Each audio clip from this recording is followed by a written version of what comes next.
بسم اللہ الرحمن الرحیم الحمدللہ وکفی والصلاة والسلام علی من لا نبی بعد اما بعد۔ عزیز طلبہ اکرام، اللہ تعالیٰ سے امید ہے کہ آپ سب خیر و عافیت سے ہوں گے۔ جامع ترمذی کا سبق نمبر 61 ہے، اور اس سبق میں ہم یہ 4 مختصر ابواب پڑھیں گے، کیونکہ ان سب کا مختصر ذکر اور ان کے بارے میں احکامات پچھلے اسباق میں بھی آئے ہیں، تو لہٰذا یہاں پر ہم ان کی صرف احادیث کی عبارت پڑھیں گے، مختصر تشریح کریں گے اور ان کے ضمن میں آنے والے مسائل کو مختصر ذکر کریں گے، چونکہ اس میں کوئی زیادہ تفصیل نہیں ہے۔ سب سے پہلا باب ہے کہ حائضہ عورت کے ساتھ بیٹھ کر کھانا کھانے کے حوالے سے حکم اور اس کے جوتے کا حکم، اور دوسرا باب ہے کہ حائضہ عورت مسجد سے ہاتھ اپنا لمبا کر کے کہیں کوئی چیز اٹھا سکتی ہے، یعنی مسجد میں خلاصہ یہ کہ وہ داخل ہو سکتی ہے، یا مسجد سے گزر کر دوسری طرف اگر راستہ ہے تو وہ وہاں سے گزر سکتی ہے یا نہیں گزر سکتی۔ اچھا، تیسرا باب ہے کہ حائضہ عورت کے ساتھ ہم بستری کرنے کی اجازت ہے یا نہیں ہے، بلکہ مکروہ باب کے اندر ہی لکھا گیا کہ مکروہ تحریمی، یعنی یہ حرام ہے۔ اور پھر اگر کسی نے کر دی تو اس صورت میں اس کا کفارہ کیا ہے، اس کفارے کو بھی دیکھا جائے گا۔ گزشتہ سبق کا خلاصہ آپ ایک نظر دیکھ لیں کہ حائضہ عورت کے لیے نمازوں کی قضا لازمی ہے یا نہیں، اس پہ ہم نے بات کی۔ قرآن کی تلاوت کا حکم اور ہم بستری کا اجمالی حکم وہاں پہ ذکر ہوا، حدیث کے فوائد اور حکمتیں دیکھی۔ تو اس باب میں حائضہ کے جوتے کا اور حائضہ کے حوالے سے جو متفرق احکامات ہیں اور حدیث کے فوائد ان کو دیکھیں گے۔ سب سے پہلا باب ہم دیکھ لیتے ہیں، وہ ہے کہ حائضہ عورت کے ساتھ بیٹھ کر کھانا کھانا اور اس کے جوتے کا حکم۔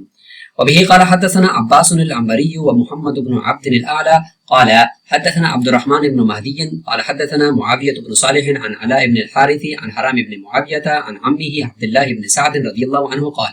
سألت النبي صلى الله عليه وسلم عن مواكلة الحائض فقال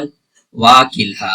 وفي الباب عن عائشة وأنس رضي الله عنهما۔ کہ عبداللہ بن سعد رضی اللہ عنہ سے روایت ہے کہ وہ فرماتے ہیں کہ میں نے رسول اللہ صلی اللہ علیہ وسلم سے پوچھا کہ حائضہ عورت کے ساتھ مل کر کھانا کھا سکتے ہیں، تو اللہ کے نبی نے فرمایا کہ ہاں، اس کے ساتھ مل کر کھانا آپ کھا سکتے ہیں۔ اور اس باب میں حضرت عائشہ اور حضرت انس بن مالک رضی اللہ عنہم کی روایات بھی موجود ہیں۔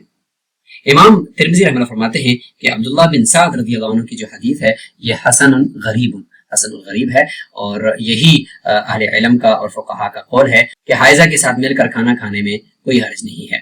لیکن اس کے وضو سے بچے ہوئے پانی یا اس نے کوئی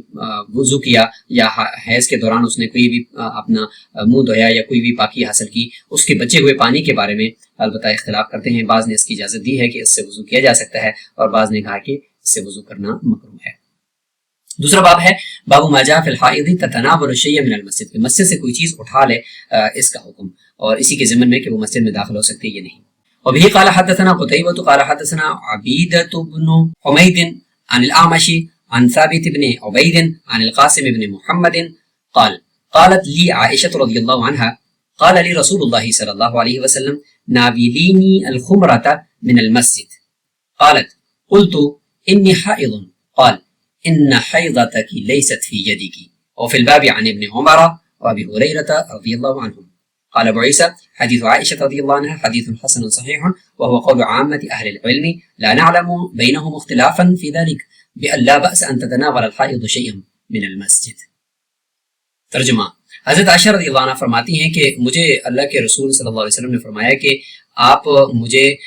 وہ چھوٹی چٹائی مسجد سے ہاتھ لمبا کر کے دے دیں، کیونکہ مسجد اور حضرت عائشہ رضی اللہ عنہ کا حجرہ قریب تھے، تو مسجد بھی اتنی بڑی نہیں تھی، تو وہاں سے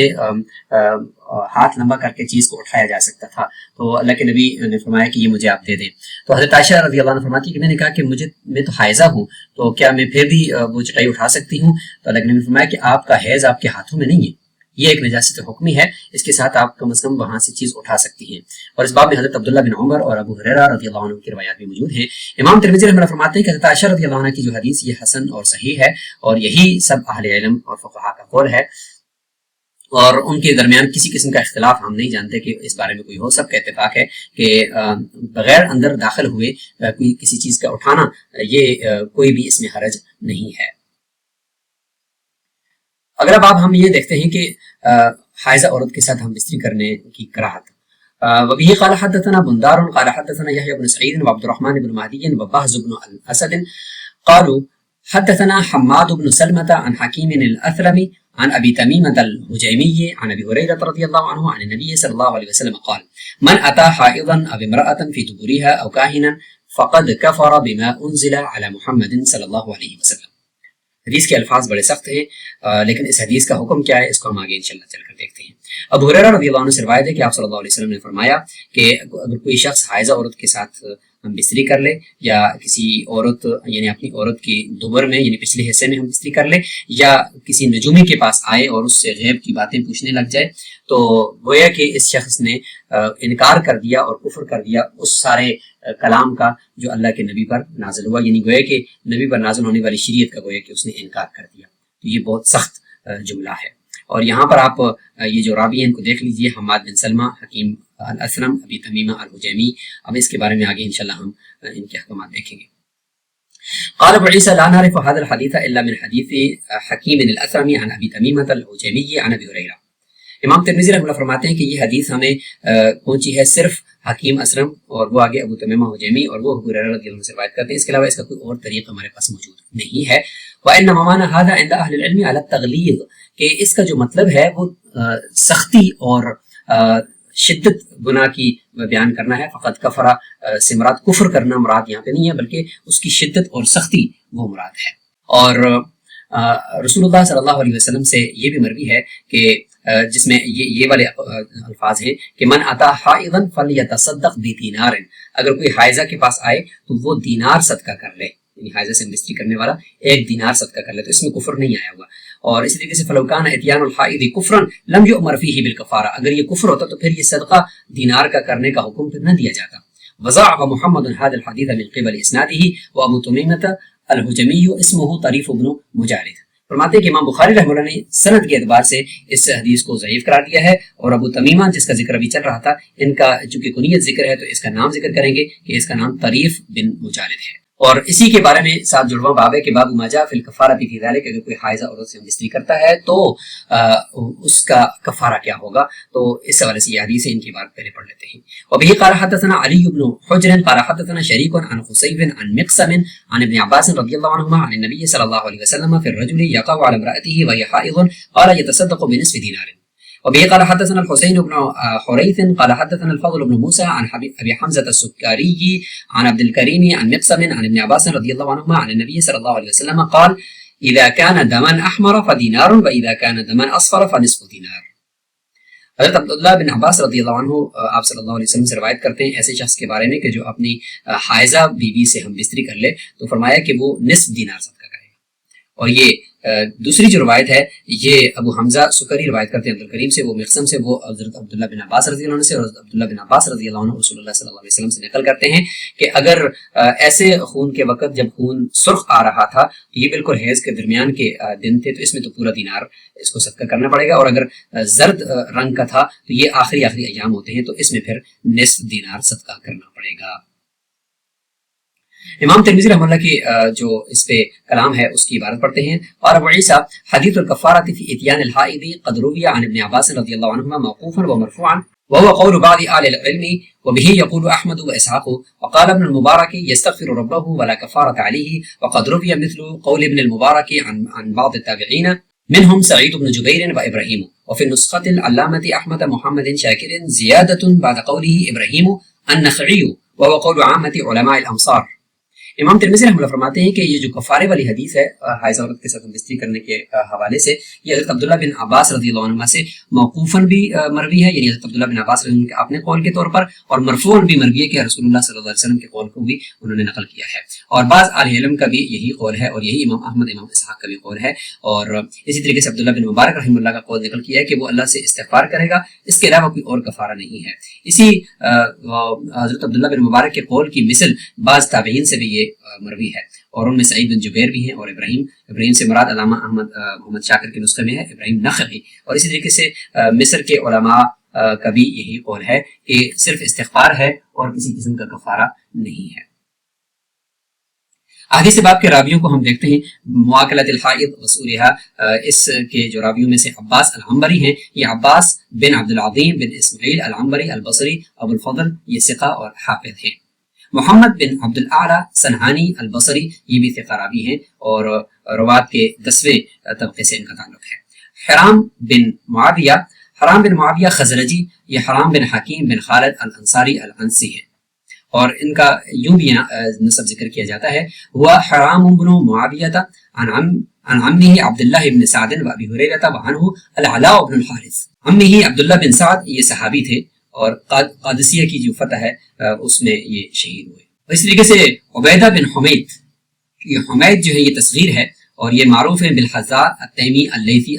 یا الضبی کے ساتھ، یہ ایک صدوق راوی ہے۔ ثابت بن عبید، یہ عبید بھی تصغیر کے ساتھ ہے، یہ یزید بن ثابت کے آزاد کردہ غلام ہیں اور ثقہ ہیں۔ بندار یہ لقب ہے محمد بن بشار کا۔ یحییٰ بن سعید القطان، بہز بن اسد العمی ابو الاسود البصری، یہ بھی ثقہ راوی ہے۔ حکیم الاثرم یہ بصری ہیں اور یہ کمزور راوی شمار ہوتے ہیں، لیکن خزرجی نے خلاصہ میں ذکر کیا کہ لیس بہ بأس۔ ابی تمیمہ یہ ان کا پورا نام طریف بن مجالد ہے۔ حجیمی یہ حجیمی تصغیر کے ساتھ ہے، حجیمی نہیں ہے بلکہ حجیمی ہے۔ عبیدہ یا عبیدہ بن حمید، یہ پہلی جو ہے نا یہ عبیدہ ہے اور دوسرا ہے حمید تصغیر کے ساتھ، یہ حذا کے ساتھ مشہور ہے۔ خسیف یہ بھی تصغیر ہے، خسیف بن عبد الرحمن الجزری، یہ صدوق ہیں لیکن حافظے میں کچھ تھوڑا سا فتور رہا ہے۔ بہز بن اسد العمی ابو الاسود البصری، ان کا ذکر پہلے بھی آ گیا۔ حکیم اسلم کا ذکر پہلے بھی آ گیا۔ چند نسخوں میں اختلاف ہے، جیسے کہ باب ما جاء فی مواکلۃ الجنوب والحائض وسورہما، یہ ہندوستان کے نسخوں کے اندر اس طرح سے یہ باب ہے، لیکن بعض صحیح نسخوں میں جنبی کا یہاں پہ کوئی ذکر نہیں ہے، صرف مواکلۃ الحائض وسورہا، یہی ٹھیک ہے کیونکہ یہاں پہ جنبی شخص کے ذکر کرنے کا کوئی مطلب نہیں ہے۔ البتہ یہ ہے کہ امام ترمذی رحمہ اللہ حالت جنابت والے شخص کو حائضہ کے اوپر قیاس کرتے ہوں اور اس کے مطابق انہوں نے یہ باب لے کر آئے ہوں، لیکن صحیح یہ ہے کہ یہاں پہ جنبی شخص کے لانے کی کوئی ضرورت نہیں۔ یہ جو خمرہ حدیث میں لفظ آیا تھا چھوٹی چٹائی، تو فرماتے ہیں کہ یہ خاک ضمے کے ساتھ الخمرہ، یہ ایک چھوٹی چٹائی کا حصہ ہوتا ہے اور جو ایک خاص طرح سے اس کو مزین کیا جاتا ہے اور خاص طرح سے اس کو کاٹ کر بنایا جاتا ہے، اور اگر اس سے بڑی ہو تو اس کو پھر حصیر کہا جاتا ہے، اور باقی اس کی جو تشریح ہے وہ آپ یہاں پہ نوٹ فرما لیں۔ تو حضرت عائشہ رضی اللہ عنہ کے جو مسجد میں ہاتھ لمبا کر کے وہاں سے چھوٹی چٹائی کو اٹھانے کا جو ذکر ہے، تو اس میں یہ قاضی ایاز نے ذکر کیا ہے کہ رسول اللہ صلی اللہ علیہ وسلم خود اعتکاف پر مسجد کے اندر بیٹھے ہوئے تھے اور حضرت عائشہ رضی اللہ عنہ حجرے میں تھی، تو اللہ کے نبی نے یہ نہیں فرمایا تھا کہ وہ حضرت عائشہ رضی اللہ عنہ مسجد سے اس چٹائی کے ٹکڑے کو لے کر حجرے کی طرف چلی جائیں، بلکہ یہی تھا کہ مسجد کے اندر ہی وہ حجرے کے قریب تھی تو وہ اٹھا کر میری طرف جو ہے نا اس کو دے دیں۔ تو یہ تھا اصل میں مقصد، جس میں حضرت عائشہ رضی اللہ عنہ کا مسجد میں داخل ہونا نہیں بنتا تھا، بلکہ ان کا صرف اٹھا کر ہاتھ لمبا کر کے آپ صلی اللہ علیہ وسلم کی طرف اس کو تھما دینا تھا۔ تو اس میں حضرت عائشہ رضی اللہ عنہ کو یہ شک ہوا تو میں تو حائضہ ہوں، تو میرا ہاتھ مسجد کی طرف گیا تو کیا اس کی گنجائش ہے؟ تو اللہ کے نبی نے فرمایا کہ اس کی بالکل گنجائش موجود ہے۔ اور اسی میں پھر ائمہ کے اقوال ہیں کہ حائضہ عورت کے لیے جائز نہیں اور نہ ہی جنبی شخص کے لیے جائز ہے کہ وہ مسجد میں داخل ہوں اور اس کے اندر ٹھہریں، اس کی اجازت ائمہ نہیں دیتے۔ امام داؤد، امام مزنی، امام منذر فرماتے ہیں کہ مطلقاً کہ وہ حائضہ اور جنبی جو ہیں وہ مسجد میں داخل ہو سکتے ہیں۔ جمہور کی جو دلیل ہے وہ حضرت عائشہ رضی اللہ عنہ کی حدیث ابو داؤد میں بھی موجود ہے کہ فإنی لا احل المسجد لحائض ولا جنوب، کہ حائضہ اور جنبی شخص کے لیے آپ صلی اللہ علیہ وسلم نے فرمایا کہ میں مسجد کے اندر دخول کو حلال نہیں سمجھتا۔ عورت کے پچھلے حصے میں ہم بستری کرنے کی وجہ سے جو کفر کے الفاظ ہیں ان کی وضاحت ہے، اور اس کے اندر ایک اہم فائدہ بھی یہاں پہ ذکر کیا گیا ہے۔ فقط کفر جو ہے یہ ترہیب کے طور پر، وعید کے طور پر اور ڈرانے کے لیے ہے، یہ حقیقتاً کفر اس سے مراد نہیں ہے اور اس سے انسان کافر نہیں ہوتا۔ گناہ کرنے کی وجہ سے انسان جو ہے وہ کافر نہیں ہو جاتا، اگرچہ یہ گناہ کبھی کبیرہ بھی ہو سکتا ہے جب تک کہ انسان اس کو حلال نہ سمجھے، تو یہ ایک بڑا کبیرہ گناہ ہوگا، یعنی یہ کافروں والا کام گویا کہ آپ نے کیا ہے جبکہ خود آپ کافر نہیں ہوئے۔ دوسرا یہ کہ یہ بات جو مشہور ہے کہ جو تعویل کرنے والا ہوتا ہے وہ کافر نہیں ہوتا، اور یہ بات مطلقاً تو صحیح نہیں ہے، کیونکہ ضروریات دین کے اندر جو تعویل کرنے والا ہوگا وہ تو بہرحال وہ کافر ہی شمار ہوگا۔ اور اس کے اندر یہاں پہ جو اہم اس میں بحث ہے اس بحث کو آپ یہاں پہ نوٹ فرما لیں۔ کفارے کے حوالے سے ائمہ ثلاثہ کا جو قول ہے اور امام احمد رحمہ اللہ کی بھی ایک روایت ہے کہ کفارہ جو ہے یہ وجوباً نہیں ہے جس نے حائضہ عورت کے ساتھ جان بوجھ کر وطی کی ہے، یہ اصل میں تو اس کے اوپر توبہ اور استغفار ہے، اور یہی قول اکثر علماء کا ذکر کیا گیا ہے۔ تو پھر یہ جو دینار ہے اور نصف دینار یا جو مکمل دینار ہے جس کی تشریح حدیث کے اندر آ چکی ہے، اس کو امام احمد، امام اسحاق اور امام اوزاعی نے لیا ہے، اور البتہ امام شافعی رحمہ اللہ کے نزدیک یہ جو کفارہ ہے یہ واجب تو نہیں ہے لیکن مستحب ہے کہ وہ کفارہ دے دے، اور اسی طریقے سے امام ابو حنیفہ رحمہ اللہ کے نزدیک بھی کفارہ جو ہے وہ واجب نہیں ہے بلکہ مستحب ہے، اور جو حدیث ہے جس میں یہ کفارے کا ذکر آیا ہے اس حدیث کو یہ ضعیف قرار دیا گیا ہے، اور کیونکہ اس کا جو مدار ہے وہ عبد الکریم پر ہے، اور یہ ابو امیہ بن ابی المخارق البصری ہیں اور یہ ضعیف راوی ہیں، اور اس کے اندر مزید تفصیل بھی آپ نوٹ فرما لیں، اس کی وجہ سے وہ احادیث جو ہیں وہ ضعیف ہیں جن سے صرف استحباب کو ثابت کیا گیا ہے۔ وہ فی الباب کے تحت جو حضرت عائشہ، حضرت انس رضی اللہ عنہ کی جو روایات کی طرف اشارہ کیا گیا ہے ان کے الفاظ آپ یہاں پہ نوٹ فرما لیں، کنت اتعرق العظم وانا حائض، یہاں پہ یہ الفاظ ہیں، اور اسی طریقے سے جو حضرت انس رضی اللہ عنہ کی حدیث ہے اس کے الفاظ یہ ہیں، ان الیہود کانوا اذا حاضت منهم المرأة اخرجوها من البیت، اور یہ الفاظ اس میں آپ دیکھ لیجیے۔ حضرت عبداللہ بن عمر رضی اللہ عنہ، حضرت ابو ہریرہ رضی اللہ عنہ کی جو روایات ہیں، حضرت عبداللہ بن عمر رضی اللہ عنہ کی حدیث کے جو الفاظ ہیں وہ یہاں پہ آپ دیکھ لیجیے، اور اس طریقے سے ابو ہریرہ رضی اللہ عنہ کی حدیث کو امام نسائی نے ذکر کیا ہے اور اس کے الفاظ یہ ہیں، اور اس باب میں فرماتے کہ حضرت انس، ابو بکرہ کی روایات کو بھی لایا جا سکتا ہے جس کو ہیثمی نے مجموع الزوائد کے اندر ذکر کیا ہے۔ سبق میں موجود جو احادیث کے فوائد ہیں، اسلام نے حائضہ عورت کے ساتھ مل کر کھانا پینے کی اجازت دے کر یہود اور زمانہ جاہلیت کی افراط و تفرید کا مکمل خاتمہ کر دیا، اور حیض کی ناپاکی کا اثر عورت کے ہاتھوں یا ظاہری بدن پر نہیں ہوتا، اس لیے وہ مسجد میں سامان پکڑا سکتی ہے۔ یہ بہت بہترین یہاں پہ فوائد اور حکمتیں آپ نوٹ فرما لیں۔ عصری تطبیق کو بھی آپ ایک نظر دیکھ لیجئے، اور آخر میں یہ سوالات اپنے پاس نوٹ فرما لیں جن کے جوابات آپ نے کمنٹ باکس میں دینے ہیں۔ حدیث کا خلاصہ ایک نظر دیکھ لیجئے، اور اسی کے ساتھ ہمارا سبق نمبر 61 اپنے اختتام کو پہنچا۔ السلام علیکم ورحمۃ اللہ وبرکاتہ۔